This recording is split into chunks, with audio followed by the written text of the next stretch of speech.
지금 이 순간 당신은 중요한 결정을 내리고 있습니다. 그 선택이 옳지 않다면 무엇을 잃게 될까요? 이 질문에 대한 답을 찾는 일이 막막하게 느껴질 수도 있습니다.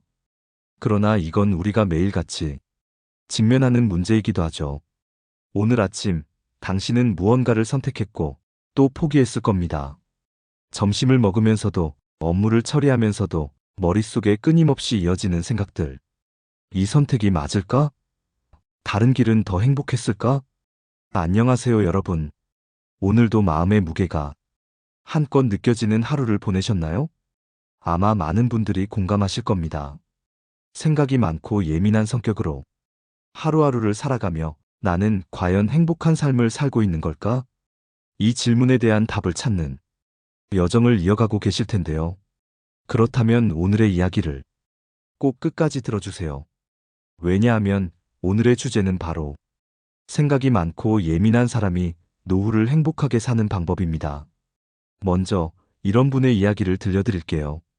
어느 50대 여성 유미 씨의 이야기입니다. 유미 씨는 스스로를 생각이 너무 많은 사람이라고 부릅니다. 어릴 적부터 사소한 일에도 걱정이 많았고 누군가의 말 한마디에도 쉽게 상처를 받았습니다. 그녀는 평생 열심히 살았습니다. 학교에서, 직장에서, 가정에서 늘 최선을 다했죠. 그러나 정작 그녀 자신은 행복하다고 느낀 적이 없었습니다. 왜 이렇게 불안한 걸까? 나는 왜 이렇게 살고 있는 거지? 50대 중반에 접어든 그녀는 은퇴를 앞두고 더 큰 고민에 빠졌습니다. 노후는 어떻게 보내야 할까? 내가 좋아하는 건 뭘까? 이렇게 불안하게 살다가 결국 나는 어떤 삶을 살았다고 말할 수 있을까? 어느 날 친구의 권유로 명상을 배우기 시작했습니다. 처음엔 긴가민가 했지만 하루 10분씩 눈을 감고 자신의 호흡에 집중하는 일이 어느새 그녀의 일상에 스며들었습니다. 그리고 서서히 깨닫게 되었죠. 내가 그렇게 붙잡고 있었던 불안과 걱정들은 사실 대부분 나의 상상 속에서 만들어진 것이었다. 생각이 많은 사람들이 행복을 찾으려면 어떻게 해야 할까요? 철학자 에픽테토스는 이런 말을 남겼습니다. 우리가 통제할 수 없는 것에 집착하지 말라. 행복은 통제할 수 있는 것을 잘 다루는 데서 나온다. 이 이야기는 유미 씨의 경험과 맞닿아 있습니다. 우리 대부분은 미래에 일어날 일을 걱정하거나 과거의 선택을 후회하느라 현재의 행복을 놓치고 살아갑니다. 그렇다면 노후를 앞두고 행복한 삶을 찾으려면 어떻게 해야 할까요? 오늘 영상에서는 이 질문에 대한 답을 4가지 방법으로 풀어보려고 합니다. 첫 번째, 생각을 단순화하는 연습. 두 번째, 자신만의 루틴을 만드는 일. 세 번째, 타인과의 건강한 관계 유지. 네 번째, 자신을 이해하고 사랑하는 시간 갖기. 이제부터 이 4가지 방법을 실제 사례와 함께 하나씩 깊이 이야기해 보겠습니다. 지금 듣고 계신 여러분, 혹시 나는 예민하고 생각이 많아서 힘들다고 느껴본 적 있나요? 그렇다면 오늘 이야기 속에서 작은 위로를 찾아보세요. 여러분, 생각이 많을수록 삶은 복잡하게 느껴질 때가 많죠. 유미 씨처럼 하루하루 불안 속에서 헤매는 느낌이 들기도 하고요. 그렇다면 우리가 생각을 조금 단순화할 수 있다면 어떨까요? 마치 얽혀있는 실타래를 하나씩 풀어나가듯 말입니다. 이제 첫 번째 방법인 생각을 단순화하는 연습에 대해 이야기해 보겠습니다. 이번 파트에서는 실제 사례를 통해 단순화가 얼마나 중요한지 그리고 어떻게 실천할 수 있는지를 나눠보려고 해요. 김민호 씨는 40대 후반의 직장인이었습니다. 늘 성실하고 인정받는 사람이었지만 그의 머릿속은 항상 수많은 걱정으로 가득했죠. 오늘 했던 회의가 잘못된 건 아닐까? 동료가 내 말을 오해한 건 아니겠지? 앞으로 나의 경력은 괜찮을까? 특히 밤이 되면 생각들이 꼬리를 물었습니다. 잠을 이루지 못한 날이 많아졌고 그는 결국 만성불면증으로 병원을 찾게 되었습니다. 의사는 그에게 명확히 말했습니다. 민호 씨, 생각을 조금 단순화하는 연습이 필요합니다. 하지만 생각을 단순화한다는 게 어떻게 가능한 일일까요? 민호 씨는 처음엔 이 말을 듣고 회의적이었습니다. 그러나 상담과 독서를 통해 그는 점차 몇 가지 원칙을 삶에 적용하기 시작했습니다. 첫 번째 원칙, 나만의 걱정 노트 만들기. 민호 씨가 가장 먼저 시도한 것은 걱정 노트를 작성하는 일이었습니다. 그는 매일 밤 자기 전에 자신을 괴롭히는 모든 걱정을 적어 내려갔습니다. 예를 들어, 내일 중요한 발표를 망치면 어떡하지? 상사가 오늘 내 태도를 이상하게 본 건 아닐까? 그런 다음, 그는 걱정 하나하나를 다시 읽으면서 다음과 같은 질문을 던졌습니다. 이 걱정이 현실적으로 발생할 가능성은 얼마나 될까? 만약 발생한다면 내가 할 수 있는 대처는 무엇일까? 지금 당장 내가 할 수 있는 행동은 무엇인가? 놀랍게도 그는 대부분의 걱정이 크게 중요하지 않거나 실현 가능성이 낮다는 사실을 깨달았습니다. 그는 노트에 적은 걱정을 마치 쓰레기를 버리듯 비워냈습니다. 이 작은 습관은 그가 생각의 혼란에서 벗어나도록 도와주었죠. 두 번째 원칙, 하루 3가지 목표 정하기. 민호 씨는 또 하나의 습관을 추가했습니다. 바로 하루에 꼭 이루고 싶은 3가지 목표를 정하는 것이었습니다. 그는 더 이상 모든 일을 다 잘해야 한다는 강박을 버리고 가장 중요한 3가지에만 집중하기로 했습니다. 예를 들어 그의 목표는 이렇게 간단했습니다. 회의에서 1가지 좋은 의견을 제시하기, 동료와 점심을 함께하며 진심 어린 대화 나누기, 집에 가서 아이들과 30분 동안 놀아주기. 이 단순한 목표들은 그의 하루를 명확히 했고, 오늘 내가 잘 해낸 게 무엇인가? 라는 질문에 긍정적인 답을 할 수 있게 해주었습니다. 이쯤에서 불교의 한 가르침을 떠올릴 수 있습니다. 현재에 충실하라. 과거는 이미 지나갔고 미래는 아직 오지 않았다. 민호 씨는 명상을 통해 이 가르침을 실천했습니다.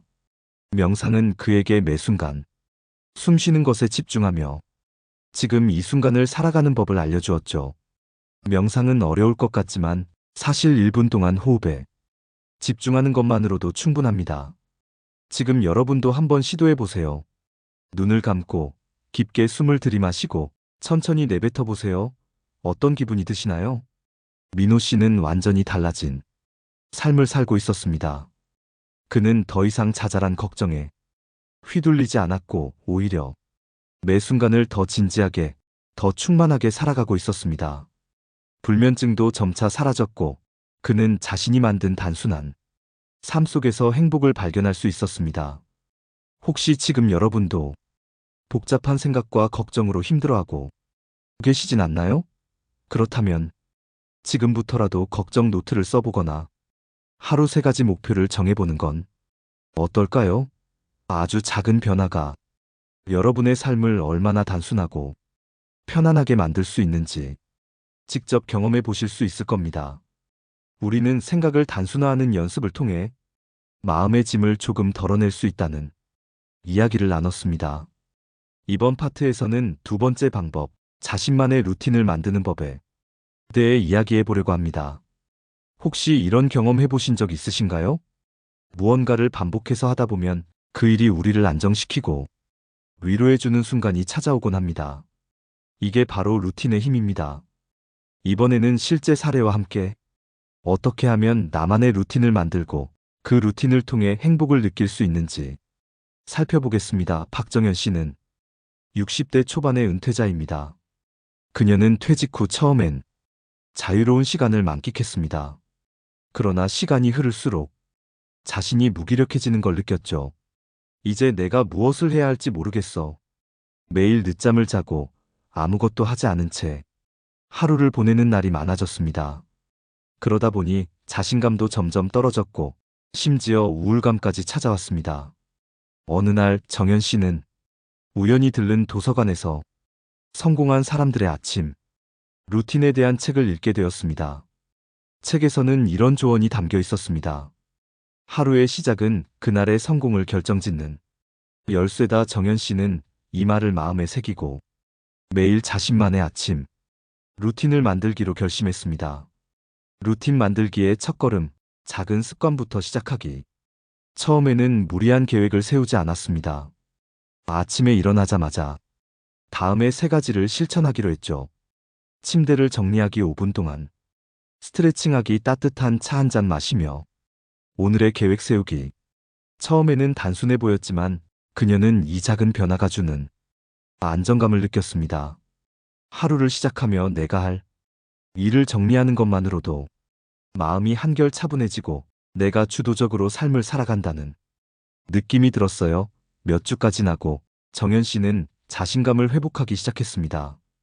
그녀는 아침 루틴을 조금 더 확장하기로 했습니다. 새로 추가된 활동은 그림 그리기였습니다. 사실 그녀는 그림을 잘 그리지 못했습니다.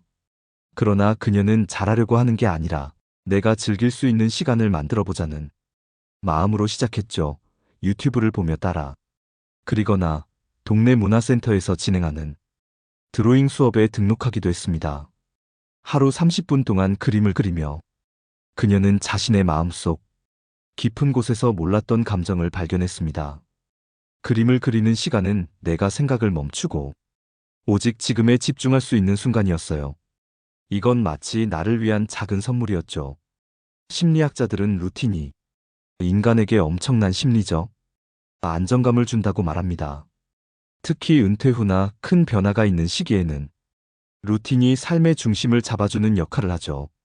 심리학자 조던 피터스는 이렇게 말했습니다.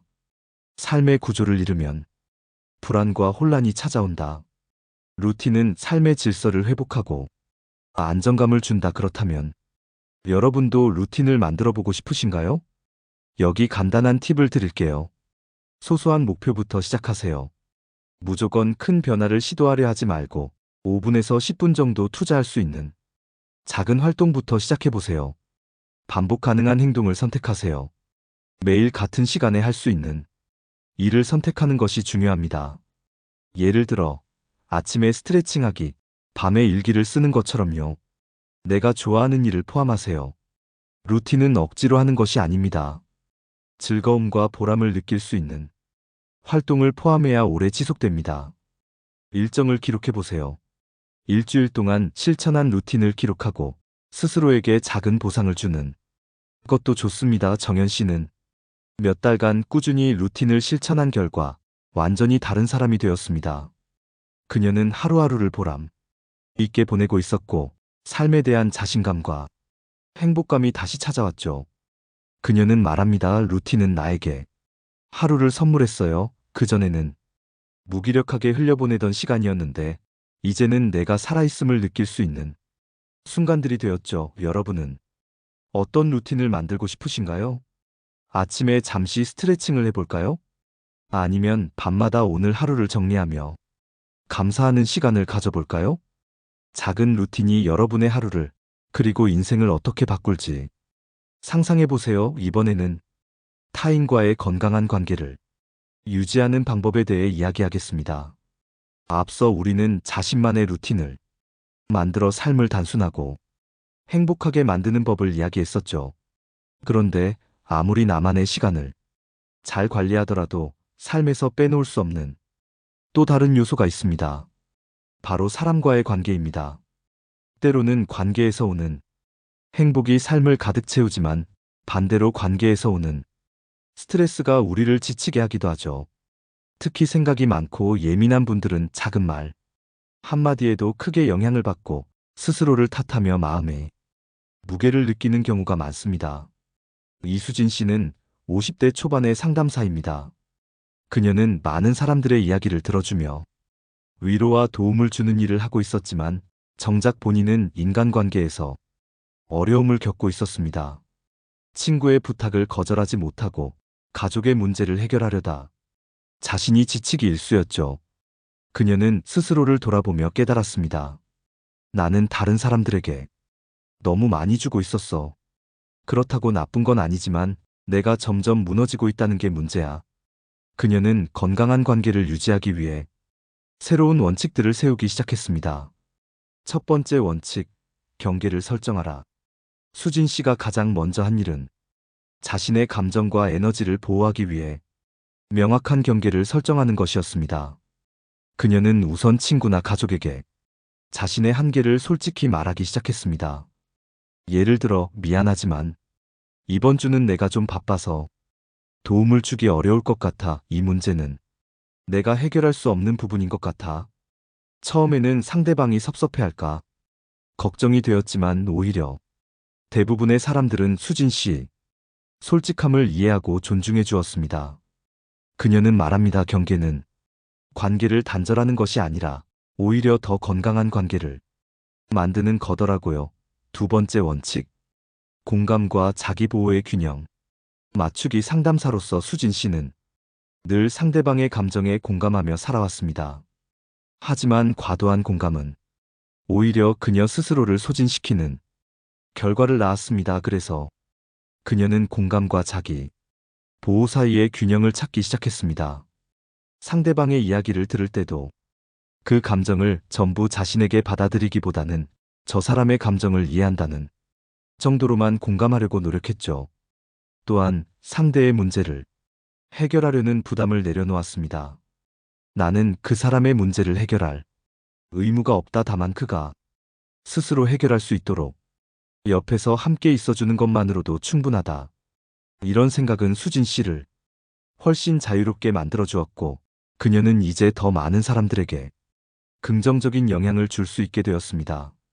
세 번째 원칙, 중요한 관계에 더 집중하라. 수진 씨는 지나치게 많은 사람들에게 에너지를 쏟고 있다는 사실을 깨달았습니다. 그래서 그녀는 삶에서 가장 중요한 사람들과의 관계에 더 집중하기로 결심했습니다. 그녀는 하루에 10분이라도 가족과 진심 어린 대화를 나누고 친구들과의 약속도 정성껏 챙겼습니다. 반대로 자신을 힘들게 하거나 긍정적인 영향을 주지 못하는 관계는 서서히 정리해 나갔죠. 결과적으로 그녀의 인간관계는 더 단순해졌고 그녀는 관계에서 오는 부담보다는 기쁨과 위로를 더 많이 느낄 수 있었습니다. 불교에서는 인간관계를 연으로 설명합니다. 모든 만남에는 인연이 있다. 그리고 그 인연은 억지로 끌어당기거나 붙잡을 수 없다. 수진 씨는 이 가르침을 통해 깨달았습니다. 모든 관계를 붙잡으려 하기보다는 현재의 인연을 존중하고 자연스럽게 흘러가는 것을 받아들이는 것이 더 중요한 자세라는 것을 말이죠. 그렇다면 여러분은 건강한 관계를 유지하기 위해 무엇을 할 수 있을까요? 다음에 작은 연습들을 시도해 보세요. 감사 노트를 써보세요. 가까운 사람들에게 감사한 점을 하루에 하나씩 적어보세요. 이 습관은 관계에 대한 긍정적인 마음을 키워줍니다. 거절을 연습하세요. 거절은 상대방을 배척하는 것이 아니라 나를 지키는 방법이라는 사실을 기억하세요. 소중한 사람과의 시간을 확보하세요. 하루에 5분이라도 진심을 담은 대화를 나누는 것, 그것만으로도 관계는 훨씬 단단해집니다. 지금의 수진 씨는 타인과의 관계에서 더 이상 스트레스를 받지 않습니다. 오히려 관계 속에서 안정감과 행복을 찾을 수 있게 되었죠. 그녀는 이렇게 말합니다. 관계란 서로의 삶에 조금씩 따뜻한 온기를 더해주는 것 같아요. 그러니 나도 상대방도 편안해야 진짜 좋은 관계가 되는 거죠. 여러분은 지금 어떤 관계에 계신가요? 혹시 지나치게 많은 부담을 느끼고 있거나 스스로를 소진시키고 있진 않나요? 오늘부터라도 작은 경계를 세우고 중요한 사람들과의 시간을 만들어 보세요. 마지막으로 행복한 삶의 마지막 열쇠. 삶의 의미를 찾는 법에 대해 알아보려고 합니다. 우리가 가장 중요하게 생각해야 할 주제, 바로 삶의 의미를 찾는 법에 대해 이야기해 보려고 합니다. 여러분은 한 번쯤 이런 질문을 스스로에게 던져보셨을 겁니다. 내 삶의 목적은 무엇일까? 나는 왜 이 일을 하고 있을까? 이 질문은 때로 우리를 두렵게 하고 답을 찾지 못해 혼란스럽게 만들기도 합니다. 하지만 이 물음은 단순한 혼란이 아니라 우리 삶을 진정으로 충만하게 만드는 중요한 출발점이기도 하죠. 그럼 이 마지막 여정에서 우리의 삶을 빛나게 할 의미를 함께 찾아보겠습니다. 최정우 씨는 70대 후반의 은퇴자입니다. 그는 젊은 시절부터 은행원으로 일하며 가족을 부양하고 자녀들을 성공적으로 키워냈죠. 겉으로 보면 성공적인 삶처럼 보였지만 그의 마음속에는 은퇴 이후 큰 공허함이 자리 잡았습니다. 내가 이제 더 이상 필요하지 않은 사람이 된 걸까? 정우 씨는 이렇게 생각하며 스스로를 자책하기도 했습니다. 그는 매일 반복되는 일상 속에서 삶의 이유를 찾지 못하고 점점 더 우울해졌습니다. 그러던 어느 날 우연히 집 근처의 공원에서 작은 벤치에 앉아 있는 한 노인을 만났습니다. 그 노인은 정우 씨에게 이런 말을 건넸습니다. 인생의 목적은 거창하지 않아도 괜찮아요. 단지 하루에 한 사람이라도 당신 덕분에 웃을 수 있다면 그게 의미 아니겠어요? 정우 씨는 그 말을 듣고 큰 깨달음을 얻었습니다. 삶의 의미는 멀리 있는 것이 아니라 가까운 곳에서 작은 행동으로 만들어지는 것이었죠. 삶의 의미는 때로 거창한 꿈에서 오는 것이 아닙니다. 오히려 소소한 기쁨 속에 숨어 있는 경우가 많죠. 정우 씨는 매일 아침 공원에 가서 길고양이들에게 사료를 주는 것으로 하루를 시작했습니다. 처음에는 단순한 행동처럼 느껴졌지만 이 작은 습관이 그의 삶에 새로운 활력을 불어넣었습니다. 고양이들의 반응을 보며 웃고 그들 덕분에 하루가 더 풍성해지는 것을 느꼈죠. 또한 동네 아이들에게 옛날 이야기를 들려주는 시간을 가지며 그가 젊었을 때 겪었던 경험들을 나누기 시작했습니다. 내가 살아온 시간들이 이 아이들에게 작은 교훈이나 재미를 줄 수 있다니 그게 참 뿌듯하더라고요. 이처럼 작은 기쁨을 발견하고 실천하는 것만으로도 우리는 삶의 의미를 새롭게 정의할 수 있습니다. 삶의 의미를 찾는 또 다른 방법은 타인을 돕는 과정에서 찾아볼 수 있습니다. 정우 씨는 은퇴 후 지역복지센터에서 어르신들을 위한 금융 상담 자원봉사를 시작했습니다. 그는 젊은 시절 쌓아온 경험과 지식을 활용해 어려움을 겪는 사람들에게 도움을 주었습니다. 처음에는 단순히 시간을 보내기 위해 시작했지만 그는 점점 더 자신의 일이 의미 있다는 것을 깨닫게 되었습니다. 제가 도와준 덕분에 한 분이 연금을 제대로 받을 수 있게 되었을 때 저는 정말 말로 표현할 수 없는 보람을 느꼈어요. 타인을 돕는 것은 단순히 그들을 위한 일이 아닙니다. 우리가 스스로의 가치를 다시 확인하고 삶의 이유를 찾는 과정이기도 하죠. 삶의 의미는 때로 우리가 남기는 유산 속에 담겨 있습니다. 여기서 유산은 반드시 물질적인 것이 아니라 우리가 세상에 남기는 긍정적인 흔적일 수 있죠. 정우 씨는 젊은 시절부터 좋아했던 글쓰기를 통해 자신의 이야기를 기록하기로 결심했습니다. 그는 자서전을 쓰기 시작했고 그 안에 자신의 경험, 배움, 실수를 솔직히 담아냈습니다. 내 이야기가 누군가에게 작은 위로가 되고 희망을 줄 수 있다면 그걸로 충분해요. 그의 자서전은 지역 도서관에 기증되었고 많은 사람들이 그의 이야기를 읽으며 용기를 얻었습니다. 그는 말합니다. 내 삶이 누군가에게 의미가 될 수 있다니 그보다 더 큰 행복이 있을까요? 삶의 의미를 이야기할 때 철학자이자 심리학자인 빅터 프랭클은 이렇게 말했습니다. 삶의 의미는 우리가 그것을 발견할 때 존재하는 것이 아니라 우리가 그것을 만들어낼 때 시작된다. 프랭클의 말처럼 삶의 의미는 찾는 것이 아니라 우리가 만들어가는 과정에서 만들어지는 것입니다. 삶의 의미를 찾기 위해 여러분도 다음과 같은 연습을 시도해 보세요. 감사일기를 써보세요. 하루 동안 감사한 순간들을 기록하며 작은 의미를 찾아가는 습관을 길러보세요. 타인과 나누는 시간을 만들어 보세요. 친구, 가족, 이웃과 나누는 작은 대화가 생각보다 더 큰 의미를 가져다 줄 수 있습니다. 스스로에게 질문하세요. 내가 가장 열정을 느끼는 일은 무엇인가? 나는 어떤 순간에 가장 행복했는가? 이 질문들은 여러분의 마음속 깊은 곳에 숨어 있는 답을 찾는 데 도움을 줄 것입니다. 정우 씨는 더 이상 자신의 삶을 공허하다고 느끼지 않습니다. 그는 하루하루 작은 기쁨과 의미를 발견하며 남은 시간들을 더 충만하게 보내고 있습니다. 내 삶은 내가 만들어가는 것이었어요. 과거에 얽매이지 않고 현재를 사랑하며 내일을 기대하는 것. 그게 바로 행복 아닐까요? 오늘 방송의 마지막 메시지는 바로 이것입니다. 행복한 삶은 결국 작은 기쁨과 의미를 스스로 만들어가는 데 있다. 네, 오늘의 이야기는 여기까지입니다. 여러분은 오늘 하루 어떤 의미를 만들어 가실 건가요?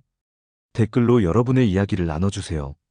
그리고 좋아요와 구독을 눌러신다면 우리 함께 더 많은 의미를 찾아갈 수 있을 것 같습니다. 함께 해주셔서 감사합니다.